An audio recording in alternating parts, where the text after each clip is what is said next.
저출생 현상이 지속되면서 정부는 물론 지방자치단체들의 고민이 깊습니다. 대구와 경북은 특히 아동 인구 감소 속도가 전국 평균보다 더 빠른 것으로 나타났는데요. 아이 낳는 걸 유도하기 위해서 출산 장려금 같은 경제적인 유인책을 내놓는 곳이 많지만 가정에서 아이를 잘 키울 수 있도록 안정적인 보육 체계를 갖추는 게 더 중요하다는 지적도 나옵니다. 도건엽 기자가 보도합니다.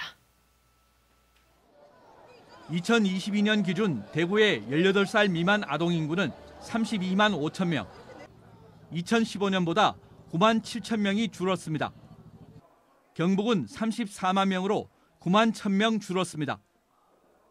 더하면 대구 서구 인구보다 2만 명 이상 많은 18만 8천 명의 아동 인구가 줄어든 겁니다. 줄어드는 속도도 빠릅니다. 같은 기간 전국 아동 인구는 18%가량 줄었지만 대구는 23%, 경북은 21%가량 감소했습니다.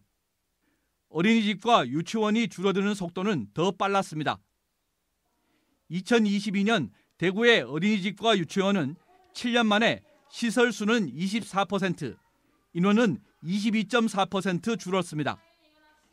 맞벌이 가정은 같은 기간 10% 안팎으로 늘었습니다. 그만큼 보육 환경이 나빠졌다는 해석이 나올 수 있습니다.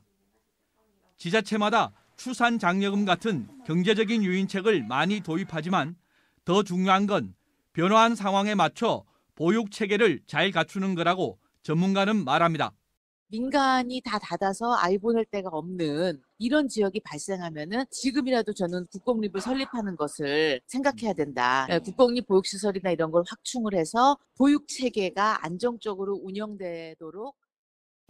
특히 어머니의 육아휴직률이 아이들이 7살이 되는 해부터 높아진 점에 주목해야 한다고 했습니다.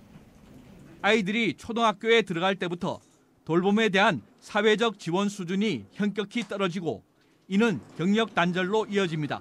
초등학교 체계에서 실제로 보통 일반적인 사람들의 근로시간, 퇴근 시간에 상응하는 만큼의 아동 사회적 돌봄 체계를 그것이 이제 정상적이다 할 정도로 안전하게 가져갈 수 있게 강화하는 게 굉장히 중요하다는 생각이 들어요.